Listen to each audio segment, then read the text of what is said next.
मंडळी, आता 3 वाजलेले आहेत आणि मराठी भाषामध्ये आता ऊन उतरलेला आहे, पारख झालेला आहे आणि आपल्याला चहाची तलब झालेली आहे. शेतामध्ये चहा घ्यायचा आहे. कडक उन्हामध्ये कडक चहा घ्यायची म्हणजे उन्हाळ्या लागत नाही. आणि चहा करायला शेतकऱ्याला काही गॅस लागत नाही.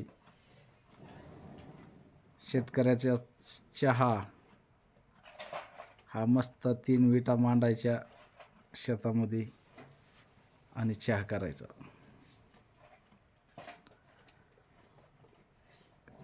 खास शेतातला आनंद. आणि शेतकऱ्याला म्हणजे गॅस मिळो ना मिळो शेतकऱ्याला काही एवढं म्हणजे त्याचा विचार पडत नाही, कारण शेतकऱ्याकडं सगळे पर्याय असतात. आपण कुठं पण चूल मांडून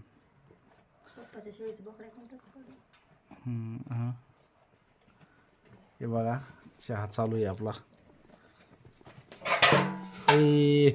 अन्न करू नका रे.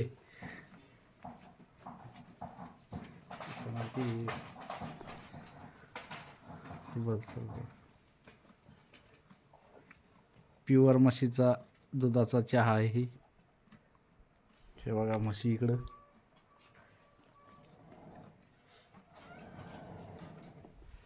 आणि मस्त दुपणामध्ये मजा येते चहा घ्यायची. खरंच एक नंबर. बघा चूल आपली, बघितलं का? चहा बघू शकता का तुम्ही? चहा अमृतुल्य चहा सारखाच होतो आपला शेतातला नंबर 1. तर आता चहा घेऊया आणि कामाला लागूया. ज्वारी मधलं बाटूक उपटायचं आता शेळ्यांसाठी. बाटूक म्हणजे ज्वारी शिपली होती आपण, त्याच्यामध्ये काय झालं, काही बारीक आहे तर ते उपटून काढू म्हणलं. यांना आता गवत आणून टाका लागन, मारवेल गवत. चला आता चहा घेतो. या तुम्ही पण चहा घ्यायला या. गॅसची अडचण नाही, काय नाही. मस्त 2-3 काड्या घातल्या की चहा तयार. थंड प्यायल्यापेक्षा गरम प्यायचा चहा मस्त उन्हाळ्यामध्ये. उन्हाळ्या लागत नाही, काय नाही.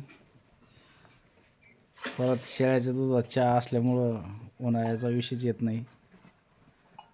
तर चला चहा घेतो मित्रांनो, या तुम्ही पण चहा घ्यायला.